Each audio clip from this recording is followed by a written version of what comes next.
सारे ने नवी वीडियो अज आप जिदा कि आए हुए हैं 85-385 ट्रैक्टर के मगर आप रूटा पाया। ठीक है, रूटा चेक कराना आप धोना वा सोलर पंप के उपर तो तलाब के मैं वाल लिया, तलाब चो सारा पानी पुनी कढ़ लिया। आप तुहानू चेक करवाना जी। मिस्त्री लगे हुए तुहाडे सामने देखो, कोई 8 दिन 4 दिन पिलर किते आ भाई हुणी आ पिलर नूं लगे हुए आ। कल नहीं हफ्ते वाले दिन अपनी छत भी आ जानी है।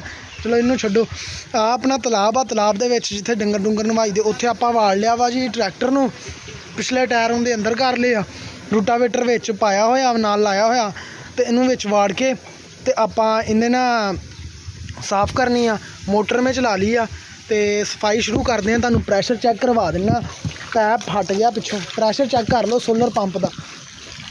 आ जिहड़ा मेरे को काबू नहीं आंदा पिया पैप, हाँ देखो चेक करो प्रैशर चंगा भला वा। ठीक है, देख लो ओ सोलर पंप लगा होया अपना, तो मैं कहा थोड़ा बहुता साफ कर लिए, नाम नूम भी सारे गंदे हुए हैं। ठीक है, तो इत्थे मॉडल मूडल लिखा होया 2021 मॉडल आ अपना। ठीक है जी, ट्रैक्टर भी 2021 मॉडल आ।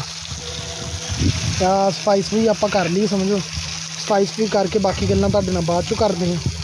तो चेक कर लो, बाकी देखते हैं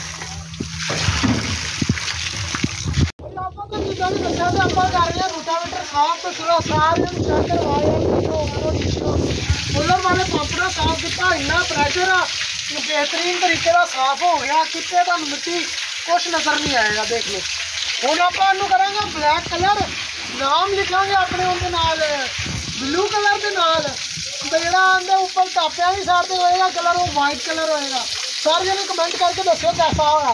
जरा तुम ट्रैक्टर की शो लुक चेक कर लो, कितना प्यारा आप साफ कर दिता वा। ठीक है, तो बस एंड हो गया। हम ट्रैक्टर को बाहर कढ़ के रूटावेटर ला देना बस कर।